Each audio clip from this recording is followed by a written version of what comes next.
네, 오늘은 21장 9번 강의 자료로 말씀을 나눌 건데, 본문을 더 확실하게 이해를 할 필요가 있어서 마태복음 21장 33절부터 46절까지 전체적으로 한번 읽고 들어가도록 합니다.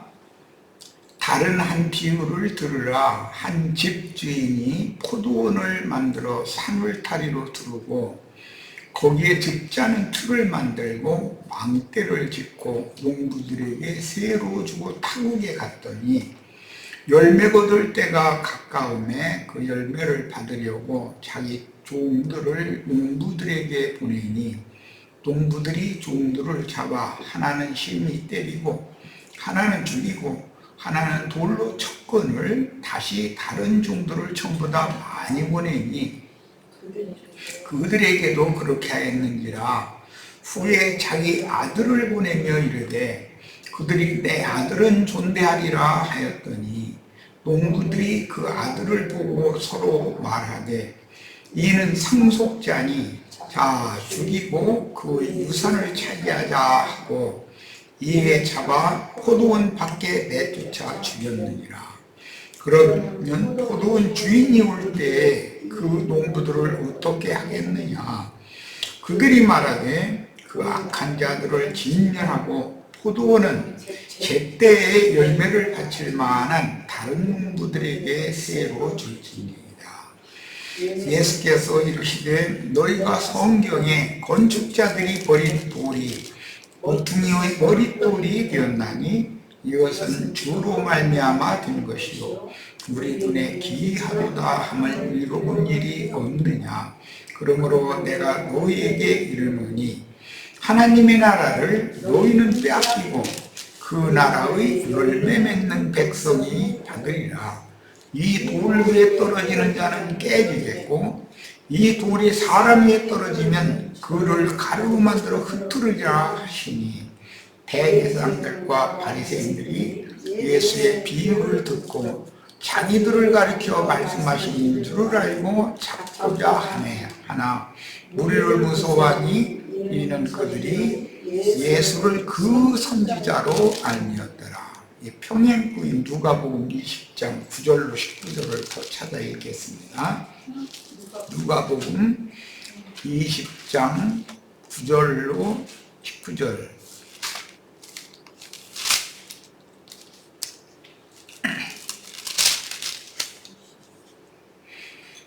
그가 또 이 비유로 백성에게 말씀하시기 시작하시니라. 한 사람이 포도원을 만들어 농부들에게 세로 주고 타국에 가서 오래 있다가 때가 이르매 포도원 소출 얼마를 바치게 하려고 한 종을 농부들에게 보내니 농부들이 종을 몹시 때리고 거저보내었거늘 다시 다른 종을 보내되 그도 몹시 때리고 능욕하고 거저보내었거늘 다시 세 번째 종을 보내니 이 종도 상하게 하고 내쫓은지라. 포도원 주인이 이르되 어찌할까. 내 사랑하는 아들을 보내리니 그들이 혹 그는 존대하리라 하였더니 농부들이 그를 보고 서로 의논하여 이르되 이는 상속자니 죽이고 그 유산을 우리의 것으로 만들자 하고 포도원 밖에 내쫓아 죽였느니라. 그런즉 포도원 주인이 이 사람들을 어떻게 하겠느냐.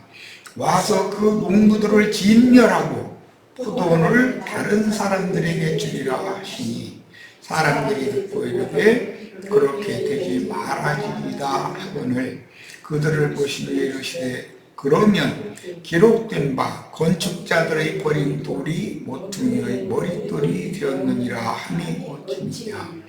무릇 이 돌 위에 떨어지는 자는 깨어지겠고 이 돌이 사람 위에 떨어지면 그를 가루로 만들어 흩트리라 하시니라. 자, 마태복음과 누가복음을 읽었습니다. 자, 자료로 들어갑니다. 다니엘 12장 1절로 4절 읽어나갑니다. 그때 네 민족을 호위하는 큰 군주 미가엘이 일어날 것이요. 그때라는 것은 쇠를 제때에 바치지 않는 자들을 심판하시는 포도원 주인이 심판하시는 때인데, 다니엘서에서는 그때가 이렇게 예언이 된 거예요. 또 환란이 있으리니 이는 개국 이래로 그때까지 없던 환란일 것이며, 예수님은 이 말씀을 창세 이래 전에도 없고 후에도 없는 큰 환란이다 이렇게 표현을 했어요. 그것이 이제 예수님 때에는 짐승들의 때이고, 이방인의 때를 중멸하는 현 시대로 지금 짐승의 때가 후련히 임해 있어요. 그때 네 백성 중 책에 기록된 모든 자가 구원을 받을 것이라. 땅의 티끌 가운데에서 자는 자 중에서 많은 사람이 깨어나 영생을 받는 자도 있겠고, 수치를 당하여 영원히 부끄러움을 당할 자도 있을 것이며, 지혜 있는 자는 궁창의 빛과 같이 빛날 것이요, 많은 사람을 오름대로 돌아오게 한 자는 별과 같이 영원토록 빛나리라. 예언이죠. 이 예언은 1차적으로 예수님과 사도들을 때에 이루어졌고, 다시 이방인의 때 끝에 역으로 구원 얻은 이방인들을 엄히 끊어내고, 그동안 생명나무에서 끊어졌던 가지들인 인마진 이스라엘 12지파가 신앙을 회복하는 새 시대가 전환이 되는데, 지금 우리가 살고 있는 이 시대는 이제 이방인의 때에서 인마진 이스라엘 12지파의 때로 전환되는 시기에 우리가 지금 살고 있어요. 이때는 많이 이제 마태복음 더 나가면 24장, 또 누가복음 21장 이런 데 보면 바다와 파도의 우는 소리로 인하여 사람들이 정신세계가 혼돈할 것이다, 그런 예언이 나왔는데, 오늘날 뉴스를 이제 보고 싶지도 않죠. 그런데 자꾸 봐지는데, 세상 돌아가는 것이 너무 어지러워. 말들도 많고 이론들도, 그럴싸한 이론들도 사람들을 유혹해서 자기 편 삼으려고 꿰는 말들도 많고, 그야말로 바다와 파도의 우는 소리로 인해서 믿는 이들, 제자들의 정신세계가 아주 혼란스러운 때예요. 그런데 이렇게 어려운 때에 많은 사람을 옳은 대로 돌아오게 한 자가 여전히 있다는 것이죠. 이것은 남은 자손들을 뱀의 낯을 피하여 저희 주께서 준비한 곳에 모아서 비밀스럽게 양육해서 육의 몸을 벗고 영의 몸으로 하나님의 영광에 들어갈 수 있도록 증거하고 가르치는 종들이 여전히 감춰져 있는 거죠. 자, 우리는 이제 말씀을 믿어야죠. 또 우리의 신앙의 촛대를 거기에 맞춰야 되는 것이고, 빌립보서 4장 1절입니다. 그러므로 나의 사랑하고 사모하는 형제들, 나의 기쁨이요 면류가 아닌 사랑하는 자들아, 이와 같이 주 안에서라. 앞에서 많은 말을 쭉 한 다음에 그때 당시 바울 사도가 빌립보의 형제들에게 주 안에 서야 된다, 이렇게 당부를 하고 있어요. 오늘 내가 우리 지체들에게 꼭 당부하고 싶은 그런 말과, 너무 어쩌면 이렇게 이미 2000년 전에 이런 말씀이 있는지 모르겠어요. 주님이 나를 세우는 견고한 반석이 되셔야 되고, 반석 위에 세운 집은 풍파가 몰아쳐도 무너지지 않지만 모래 위에 세운 집은 무너진다고 그랬어요. 우리들은 다 자신을 그리스도 위에 세워야 되는 거예요. 데살로니가전서 2장 19절입니다. 우리의 소망이나 기쁨이나 자랑의 면류관이 무엇이냐? 그가 강림하실 때 우리 주 예수 앞에 노인가 아니냐?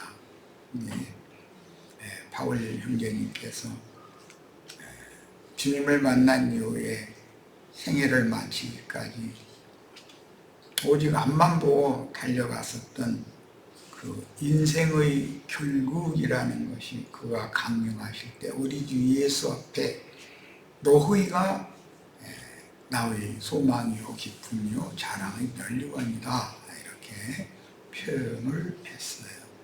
그러니까 사람을 얻어서 사람을 양육해서 장성한 자로 어린 양의 신부가 되게 하고, 하나님 말씀과 저희가 가진 증거로 인하여 목배임을 받는 순교자, 즉 증인으로 하나님 앞에 온전히 전적으로 드려진 지휘자들을 세상에 둔다는 것이 인생의 목적이다라는 걸 알 수가 있죠. 자, 아가서 8장 이제 말미 부분인데 11절 12절 인용했습니다. 읽어봅니다. 솔로몬이 바알 하몬에 포도원이 있어 지키는 자들에게 맡겨두고 그들로 각기 그 열매로 말미암아 은천을 바치게 하였구나. 이 은천이라는 것은 예수 그리스도의 은혜로 구속받은 성도들의 충만한 수를 상징하는 말이에요. 솔로몬, 너는 천을 얻겠고, 그러려면 세를 바치는 종들이 제때에 포도원의 산물을 중에서 11조로 바치는 종들이 충성을 다 해야 되겠죠. 열매를 지키는 자도 200을 얻으려니와, 천에 대해서 200은 5분 1이죠. 그걸 이제 100에 대해서는 20일 것이고 10에 대해서는 2가 될 것이니까 그냥 10분 2가 여기에 나왔고, 충만의 수가 나왔고 10분 2가 나왔어요. 내게 속한 내 포도원은 내 앞에 있구나 그랬는데, 각자에게 여기서 이제 뭐 술람매의 남편이 하는 이제 찬양이지만, 각자 주께서 맡긴 교회가 있기 마련이죠. 교회의 사역자들은 교회의 목회를 통해서 약속의 땅에서 얻은 산물의 5분 2를 토지세로 당연히 내야 되는 거예요. 이 10분 2의 토지세라고 하는 것은 내 영혼과 내가 또 전도해서 얻은 영혼이 각각 10분 1로 땅에서 얻은 만물 첫 소산 가장 좋은 소산물로, 신약의 용어로는 온전케 된 부인의 용어로 주님의 것으로 바쳐야 된다, 그런 말이에요. 자, 구속을 이룬 후에 그 영의 보내심을 받은 사도 증인들은 주님의 교회인 포도원을 경작하는 위임을 맡은 소장농들인데, 그들이 음녀 이세벨의 교훈으로 인해 타락하여 주님의 기업인 교회를 자기 것으로 삼고 얻은 산물의 5분의 1을 지주에게 바쳐야 하는 농지세를 제때에 니지 않는 세상교계의 목회자들이 되었습니다. 그 세상교계의 목회자들이라는 것은 신부 혹은 목사라는 호칭을 듣는 것으로 금방 구분이 돼요. 온전케 되지 못한 영혼들을 세상교계에서 불러내어 저희 주께서 예비하신 것에 모으고 재물의 낯을 피하여 생명의 양육을 하기 위해 원수가 된 세상교계의 목회자들에게 당하는 박해를 감수하다가 주의 품에 데려감을 받은 증인들인 천국의 서기관들에게 주시는 보상을 주 예수의 날에 토지세로 바친 영혼들이 어린 양의 황으로서 대관식의 주인공이 되어 영광을 누리는 것이 가장 크고 또 확실한 보상이다. 아까 빌립보서 읽었었죠. 다윗의 아들 예루살렘 참 이스라엘의 왕인 솔로몬은 하나님의 아들 예수님에 대한 상징이고 살렘왕 멜기세덱의 실상이신 예수님을 상징하며 그리스도의 종들인 천국의 서기관들은 포도원 소출로 도합은 천을 바칠 의무가 있으며 온 땅에 있는 모든 충성된 하나님의 종들이 사람을 얻어서 그리스도의 것으로 세금을 내면 그 세금을 낸 사람들에게 은 200을 되돌려준다는 거예요. 그 수고의 공로. 그런데 그 은 200이 사역자들의 멸류관들이라는 거예요. 상호 그런 뜻이에요. 포도원을 다스리는 사명을 충성스럽게 수행한 종들에게는 그 중의 은 200을 상으로 주실 것이니 종들의 일터인 천국의 서기관들 앞에 있는 포도원은 주님의 교회입니다. 각지에 있는 교회죠. 각 성의 교회들을 세우고 교회들마다 장로들을 세워서 교회를 모양하게 하셨어요. 자, 이제 아가서의 마지막 절이죠.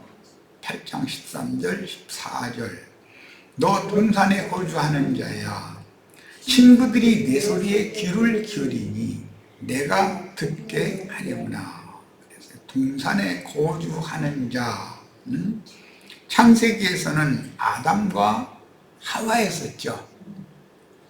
예수님 때는 예루살렘의 기득권자들과 유대 교인들이었어요. 그런데 그들은 이미 타락하고 변질된 종들이었고 변질된 하나님의 자녀들이었어요. 이제 그래서 당시의 아론 반차에 따른 기득권을 누리고 있던 자들에게 예수님이 오셔서 너희는 그 나라를 빼앗기고 세리와 창기와 모든 죄인들이 아브라함과 이삭과 야곱과 함께 그 나라에 들어가 있는 것을 너희가 볼 때 너희는 슬피 울며 이를 갈게 될 것이다 라고 예언을 하셨는데 이 말씀이 사도행전에서 그 영의 보내심을 받은 사도들의 증거를 통해서 확증이 되어졌는데 주님의 교회가 세워졌을 때 여전히 대제사장 무리와 유대 교인들은 복음을 끝내 다시 한번 은혜 입을 기회를 주었지만 여전히 복음을 세방하고 반대했으며 사도들을 박해했죠. 특히 이방인에게 보냄을 받은 사도였던 바울 사도는 유대 교인들이 뒤따라다니면서 우리가 저를 죽이기 전에 밥도 먹지 않겠다고 할 정도로 그렇게 박해를 했어요. 그런 모진 박해 중에서도 바울 사도는 자기를 다 마쳤죠. 참 그런 충직한 주님의 종이 있었기 때문에 오늘 우리가 이런 복음을 받아들였고 이런 복음을 통해서 값없는 은혜로 위에서 부어주시는 예수 그리스도 안에 있는 그 믿음이 우리의 믿음이 되어져서 믿음으로 말미암아 우리가 위로부터 거듭나고 속사람이 새 생명을 되찾는 얻는 토지 무르기가 성취가 되어 있는 거예요. 그리고 우리는 또 우리의 사명을 지금 수행하고 있는 중이고, 반대로 가인의 일에 행하는 자들은 세상 교계의 사람의 손으로 지은 큰 성당, 예배당들에 열심히 모이는데, 예배당들에 모일 수 없는 상황이 몇 년 전에 코로나라고 하는 전 세계를 휩쓸고 지나간 역병을 통해서 모일 수 없는 상황이 왔고, 그에 대응하게 하기 위해서 주님께서는 컴퓨터를 통해서 줌이라고 하는 프로그램이 개발되게 하셨기 때문에 이렇게 오늘 우리가 양양까지 안 오셔도 다 모임에 참여해서 한 떡에 참여하고 한 영과 한 마음으로 동역을 할 수 있게 된 새 시대를 살고 있어요. 그런데 불과 몇 년이 지나고 나니까 지금은 AI, 인공지능이라고 해서 컴퓨터 기능이 인간의 정신세계를 좌지우지할 수 있는 그런 획기적인 기술도 발전이 됐죠. 또 한 번 새 시대가 이렇게 성큼 다가온 것을 우리가 이제 볼 수 있어요. 오랜 동안 사람의 인력으로만 모든 물품도 생산하고 농산물도 생산하고 모산물도 생산하고 다 축산물도 생산하고 이런 방식으로 살던 시대가 어느덧 모든 공장들이 기계가 사람의 힘을 대체하는 시간이 긴 시간이 지났죠. 사람들이 직장을 다 잃게 되고 이제 걱정했는데 오히려 살기는 더 좋아졌죠. 대량 생산을 하고 대량 유통을 하는 시대가 됐었기 때문에. 그런데 그런 모든 공장의 기계 설비를 다 컴퓨터가 제어를 하는 시대로 바뀌어졌다가 이제는 사람이 글을 써서 뭘 행정을 하고 이렇게는 않죠. 지금은 공무원 사이든 뭐든 전부 다 컴퓨터로 전산화해서 이렇게 하죠. 이제는 그에 따라서 문명이 발전하다 보니까 AI 시대가 됐어요. 어느덧 사람이 만들어서 유용하게 쓰던 기계가 오히려 사람이 기계를 의지해야 살 수 있는 시대로 나도 모르게 성큼 그런 호련히 그런 때가 와버린 거죠. 이걸 되돌릴 방법은 없어요. 지금 만약에 각자 소지하고 다니는 컴퓨터인 셀폰이 만약에 없다면 전화번호 적어도 한 100개씩은 외워야 되잖아요. 그런데 전화번호 지금 5개도 못 외워요. 외울 필요가 없게 되면 그러면 핸드폰을 딱 보는 거예요. 만약에 이게 고장이 나면 전화를 하고 싶어도 못 하는 거예요. 사람이 기계에 의지하는 시대가 왔다는 거예요. 그런데 이제 이 기계가 그런 물리적인 것만을 가지고 사람을 제어하는 것이 아니라 이제는 정신세계를 뭘 깊이 사고하고 생각해보고 해야 되는 것을 인공지능이라고 하는 것이 컴퓨터가 사람의 정신세계까지도 야곱야곱 지금 잠식해가는 시대가 왔다. 물질 문명의 발전과 함께 기계를 사람이 잘 다스릴 수 있으면 기계가 사람에게 유익을 주지요. 자동차가 사람이 잘 다스리면 유익을 주지만 사람이 자동차를 잘 다스리지 못하면 오히려 사람을 다치게 하거나 죽게 하거나 교통사고를 낼 수도 있잖아요. 컴퓨터도 마찬가지예요. 펜 보면 그 좋은 머리를 가지고 무슨 사기 치는데 뭐 그런데 무언 프로그램을 개발해 가지고 할아버지 할머니들한테 쓸데없는 전화해 가지고 뭐 은행에 뭐 돈을 뭐 옮겨 놓으라고 한다든지 뭐 이런 방식으로 해서 순 강탈이나 하려고 하는 데다 쓰는 이상한 사람들이 악용을 했잖아요. 컴퓨터. 그럼 컴퓨터가 다 없어져야 돼요? 그 악용하는 사람들 위험하니까 컴퓨터 다 사용하지 말자 그러면 세상이 지금 돌아가겠어요? 돌아갈 수가 없어요.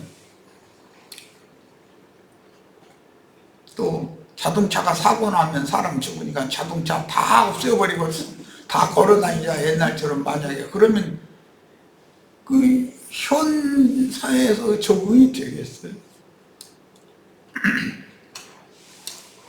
제일 악한 모습으로 쓰는 것은 짐승들이 불다스리는 기술을 극대화시켜서 핵무기를 개발을 해낸 것이죠. 그것이 인류 문명의 최첨단이라고 하는 건 핵무기잖아요.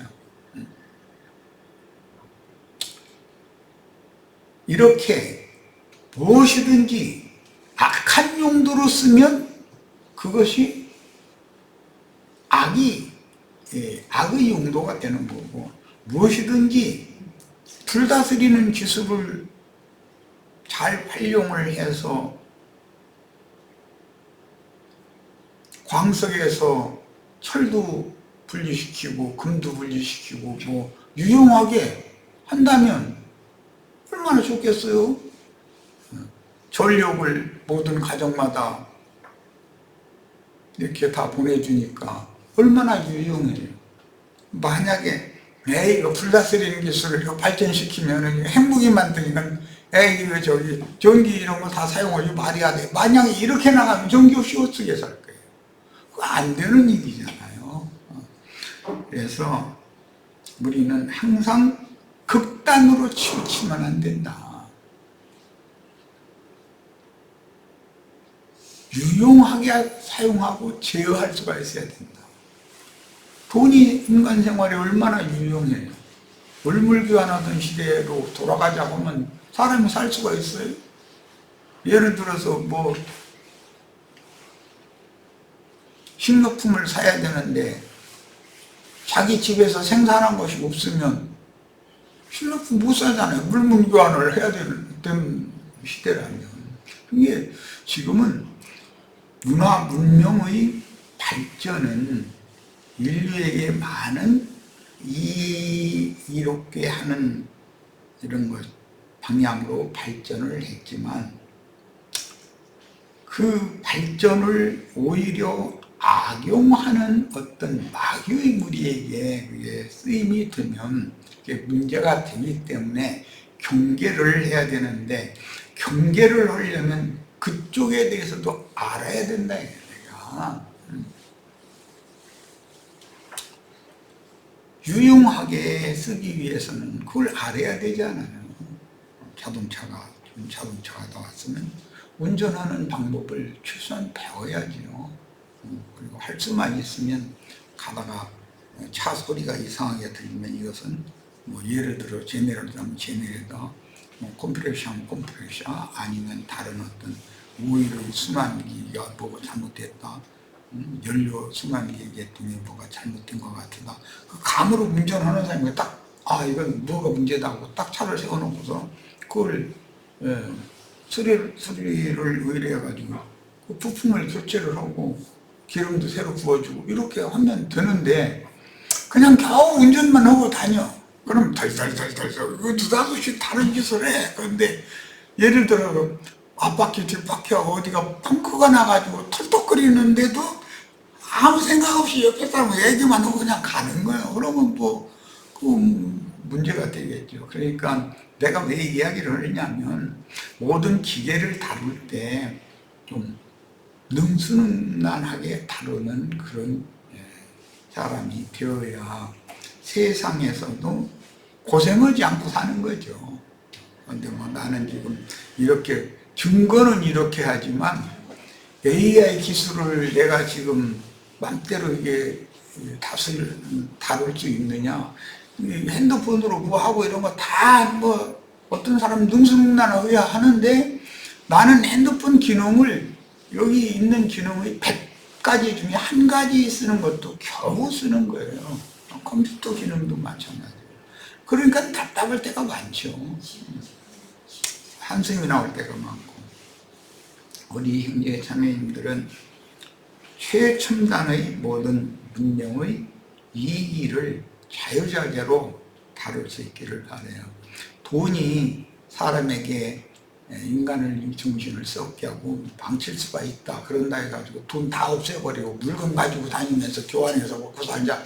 이렇게 나간다는 건 있을 수 없는, 그건 억지 쓰는 얘기인 거예요. 문제는 나의 영과 정신이 그 돈을 다스리고 지배할 수 있으면 되는 것이지만 돈이 나를 좌지우지하면 나는 돈의 노예가 되는 거잖아요. 이런 것을 잘 오늘 생각을 좀 하는 시간이 되기를 바라요. 왜냐하면 마지막 때에 사람들을 양육해서 온전케 된 사람으로, 장성한 사람으로 그리스도의 것으로 바치는 종들이 필요하다라는 걸 말씀을 나누기 위해서 이런 얘기를 하는 거예요. 뭐든지 크게 치우치면 안 된다. 한 가지 이제 세상 돌아가는 풍조를 잠깐 언급하겠습니다. 우리나라가 개화되기 전에 서양 문물을 받아들이지 않음으로 인해서 우리나라가 일본보다 한참을 뒤늦게 개발이 되기 시작했죠. 그랬는데 그런 여파가 나중에 2차 대전에서 일본이 패전하여 우리의 힘으로 자주 독립을 한 것이 아니고 2차 대전의 연합국의 승전에 의해서 우리가 해방을 얻은 상태가 됐기 때문에 미군이 우리나라에 상주하면서 얼마 지나서 6.25가 났을 때 미군의 도움을 받아서 우리가 공산주의자들의 침략에서 벗어날 수가 있었어요. 그렇다고 해서 완전히 통일된 것이 아니고 한반도를 반으로 딱 잘라가지고 북쪽은 공산주의가, 남쪽은 서방세계의 자본주의가 이렇게 두 나라가 세워지게 되었어요. 근데 이때부터 오늘까지 70년이 훨씬 넘는 80년이 다 되는 시간이 지날 때까지 아주 갈등이 너무 심한 거예요. 명백하게 북괴와 중국과 러시아군은 우리의 철천지 원수예요. 미국은 우리의 의인국이에요. 그런데 시간이 지나면서 상황이 유야무야 되는 경우가 너무 많다는 거예요. 그래서 노태우 정권 때 러시아와도 외교관계 대사를 서로가 파송하는 그런 관계를 열었고, 중국과도 대사를 파송하는 그런 관계를 열어서 매우 잘한 거예요. 그럼 위협이 많이 줄어들잖아요. 그 공산주의로부터 위협이. 거기에 엄청난 이제 대가 지불이 있었는데, 미군이 우리나라의 각 미군 주둔지에 핵무기를 다 갖다 실전 배치를 해놓고 있었어요. 그런데 중국과 러시아가 너희 나라에 있는 핵무기 다 없애라 이거예요. 그렇지 않으면 너희한테 우리가 오히려 역공을, 침공을 당할 우려가 많으니 너희가 손잡을 수 없다 이렇게 나가니까 미군의 핵무기를 다 철수시키게 만들었잖아요. 그래서 지금은 미국이 말로는 핵우산 정책을 통해서 한국을 전적으로 도와주겠다. 한미 동맹 내용이 이러니까 그렇게 하지만 실제로는 그걸 가지고 지렛대를 삼아서 한국 정부를 압박하는 용도로 쓴다고요. 적극적으로 도와줄지 적극적으로 도와주지 않을지를 의심할 수밖에 없게 만든다 이거예요. 이런 상황이 되면 북한은 이미 핵무기를 개발해 가지고 잔뜩 쌓아놓고 있고, 그럼 우리는 만약에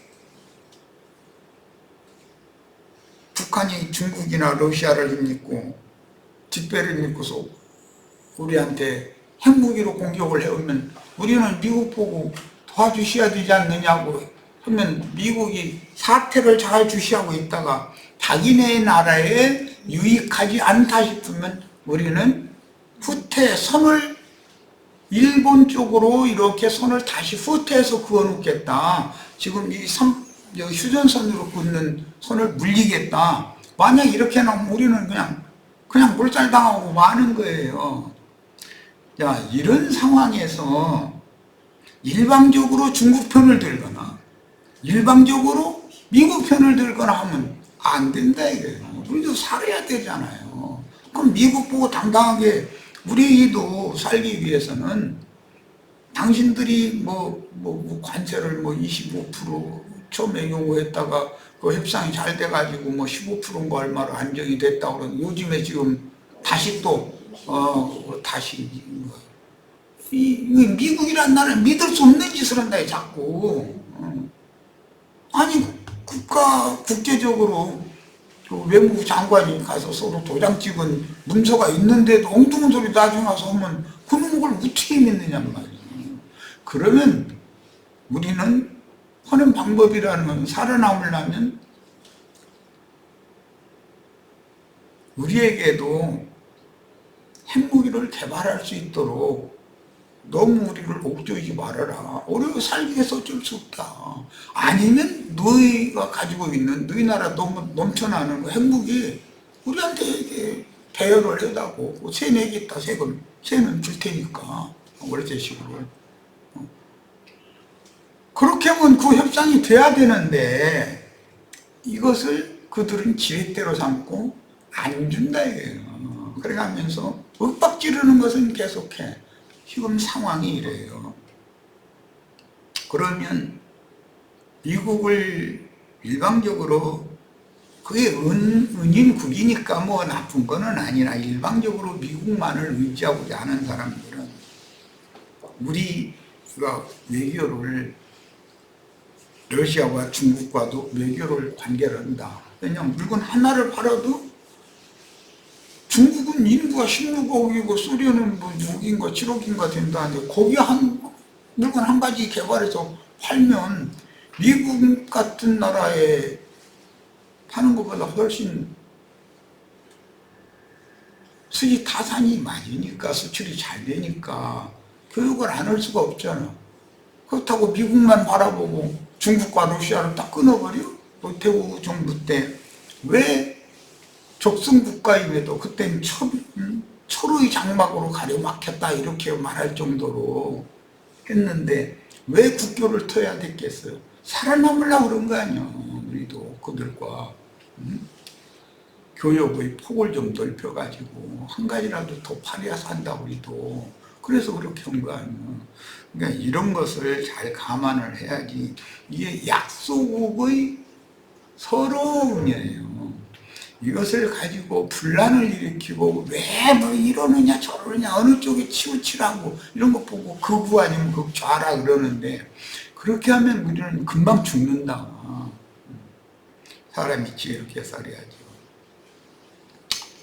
이 마지막 시대에 기독교계와 주님의 교회가 이제 극과 극인데, 지금까지는 세상 나라를 예를 든 거고, 기독교 교회와 주님의 교회는 사실은 극과 극이에요. 그런데 계속 이렇게 완전히 극과 극으로 계속 이렇게 나가면 결국은 그리스도인들이 온전케 되는 과정에는 그 기독교 교회라는 것도 필요해요. 교회에게 유익을 줄 수가 있어요. 그런 걸 보고 뭐 비리라든지 잘못된 거 이런 것을 우리는 신앙을 저렇게 신앙생활해서는 안 되겠다 라는 걸 배우게 되니까, 그렇다고 해서 기독교 교회가 끝날까지 계속 이어지게 만들어서는 안 된다. 반드시 주님께서 의는 의대로, 선은 선대로 명확하게 분별하고 세속교회를, 곡식과 가라지를 확실하게 딱 나누는 그런 일을 주님이 반드시 해내신다라는 걸 우리는 믿어야 되겠고, 우리는 이런 상황에서 어디에 서야 될까? 주 안에 서라, 그리스도 예수 안에 서라라는 말씀을 오늘 우리의 이 시대에 우리에게 주시는 주님의 절대 명령으로 잘 받아야 되겠다 하는 것을 이 시간 말씀드리고 첫 시간 마칩니다. 잠시 쉬었다 이어갑니다.